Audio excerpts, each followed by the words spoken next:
নমস্কার, আমি সুচিস্মিতা। সকলকে সুচিস্মিতা আর্ট গ্যালারিতে স্বাগত জানাই। যেমনটা তোমরা জানো, প্রত্যেক শুক্রবার একটি করে নতুন ভিডিও আমার এই চ্যানেলে থাকে। অবশ্যই সেটা আর্ট টিউটোরিয়াল রিলেটেড। আজকেও কিন্তু একদম নতুন একটা জিনিস তোমাদের সামনে নিয়ে এলাম। প্রথমেই ছবিতে তোমরা নিশ্চয়ই দেখে বুঝতে পেরেছো, এটা একটা ধুতি পাঞ্জাবি সেট, যেখানে খুব সহজে একটা কলকা আমি করিয়েছি বা করা দেখিয়েছি। এটা কিন্তু একদম বাচ্চাদের জন্য। তো তোমরা যদি চাও তাহলে এই ধরনের ছোটদের জন্য কিন্তু সহজেই পাঞ্জাবি এই ধরনের ডিজাইন তোমরা নিজে থেকেই করে নিতে পারবে। যারা যারা এই ধরনের কলকা পছন্দ করো তারা অবশ্যই এই ডিজাইনটা ট্রাই করো, কারণ ভীষণ সিম্পল, একদম পাতার ওপরে একটা ডিজাইন করেছি। যে কলকাটা করা ভীষণ ইজি আর খুব সহজভাবে দেখানোর চেষ্টা করেছি।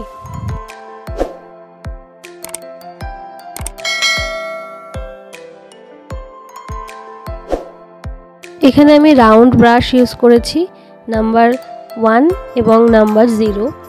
তোমরা তোমাদের সুবিধা মতো ব্রাশ ইউজ করতে পারো। এখানে নাম্বারটা আমি উল্লেখ করলেও পুরো বিষয়টা কিন্তু নির্ভর করে যে আর্টিস্ট বা যে ছবি আঁকছে তার হাতের কায়দার ওপরে। এই কথা আমি আগেও বলেছি, আরও একবার বলছি। তোমরা অনেক সময়ই তুলির নাম্বার জানতে চাও, তাই আমি এখানে উল্লেখ করলাম। যদি তোমরা আরও সূক্ষ্ম কিছু করতে চাও তাহলে আরও সরু তুলি নিতে পারো। যদি আরেকটু মোটা করে এই একই কলকা করতে চাও তাহলে একটু মোটা তুলি নিলেও অসুবিধা নেই।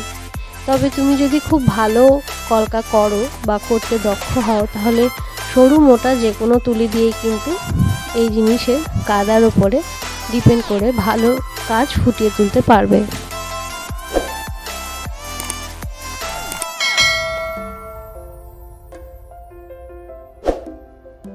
যারা একেবারে প্রথম আজকে আমার চ্যানেলটি ভিজিট করছো তাদের জন্য বলে রাখি কিছু কথা।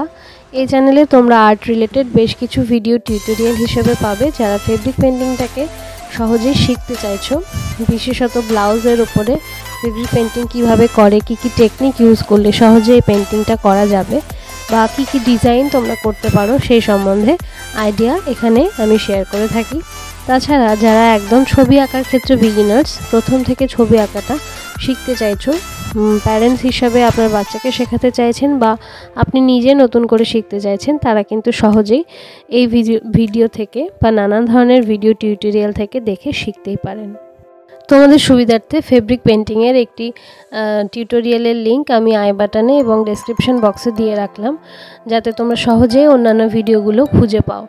তো তোমাদের আজকের এই ভিডিও কেমন লাগছে সেটা জানাতে ভুলো না, কারণ তোমাদের ছোট ছোট লাইক, কমেন্ট, শেয়ার এইগুলো কিন্তু প্রত্যেকটা কাজ, আমার এই ধরনের প্রত্যেকটা কাজের ইন্সপিরেশন, নতুনভাবে আমাকে কাজ করতে ভীষণভাবে উদ্বুদ্ধ করে। তাই সবসময় আমি বলে থাকি, যদি ভালো লাগে, যদি এই ধরনের কাজ থেকে কিছু শেখো তাহলে আমাকে কিন্তু কমেন্টে অবশ্যই জানিও।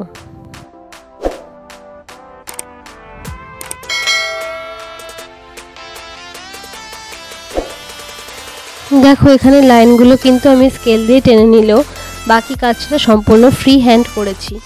তো এই ধরনের ফ্রি হ্যান্ড যদি তোমরা কাজ শিখতে চাও তাহলেও কিন্তু বিভিন্ন টিউটোরিয়ালের মারফত আমি তোমাদের বলেই থাকি যে ফ্রি হ্যান্ডটা কেন প্রয়োজন এবং কিভাবে স্টেপ বাই স্টেপ তোমরা এগোতে পারো। তার জন্য কিন্তু আমি টিউটোরিয়াল ভিডিও দিয়ে রেখেছি।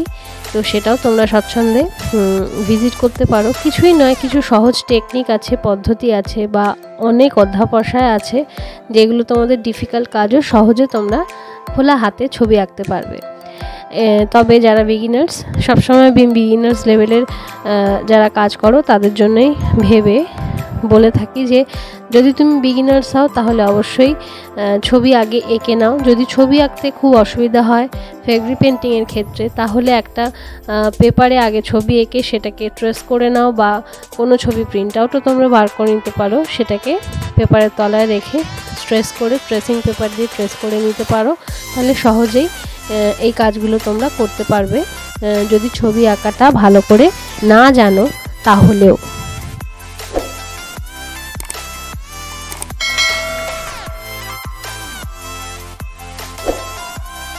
এই সহজ যে ডিজাইনটা তোমাদের কেমন লাগলো আর তোমরা কে কে এই ধরনের ডিজাইন দেখে করছো সেটা আমাকে তোমরা যদি জানাতে চাও বা ছবি সমেত আমাকে জানাতে চাও তাহলে অবশ্যই আমার ইনস্টাগ্রামে সুচিস্মিতাস আর্ট গ্যালারি নামেই আমি আছি, শুধু অ্যাপোস্ট্রফিটা নেই। তো সেখানে সকলেই আমাকে সহজেই ট্যাগ করতে পারবে, আমি তোমাদের ছবি অবশ্যই দেখব। আর যদি তোমরা এই ধরনের জিনিস পারচেস করতে চাও তাহলে ফেসবুকে আমাকে কন্ট্যাক্ট করতে পারো, সেখানেও আমি সুচিস্মিতাস আর্ট গ্যালারি নামেই আমার একটি পেজ আছে, সেখান থেকে তোমরা সহজে আমাকে কন্ট্যাক্ট করতে পারবে। আজকের ভিডিওটা এখানেই শেষ করছি। তোমরা জানিও এই সিম্পল ডিজাইনটা তোমাদের কেমন লাগলো, আর যদি ভালো লেগে থাকে তাহলে অবশ্যই চ্যানেলটি সাবস্ক্রাইব করে পাশে থেকো। জানিও লাইক, কমেন্ট আর শেয়ারের মারফত যে তোমরা আমার পাশে আছো কিনা। দেখা হবে পরবর্তী শুক্রবার নতুন কোনো ভিডিওর সাথে। আর কোন কোন ধরনের নতুন টপিকে তোমরা কাজ চাইছো সেটাও কমেন্ট করে জানাতে পারো। ততদিন ভালো থেকো, সুস্থ থেকো। পরবর্তী শুক্রবার আবার দেখা হচ্ছে। টাটা।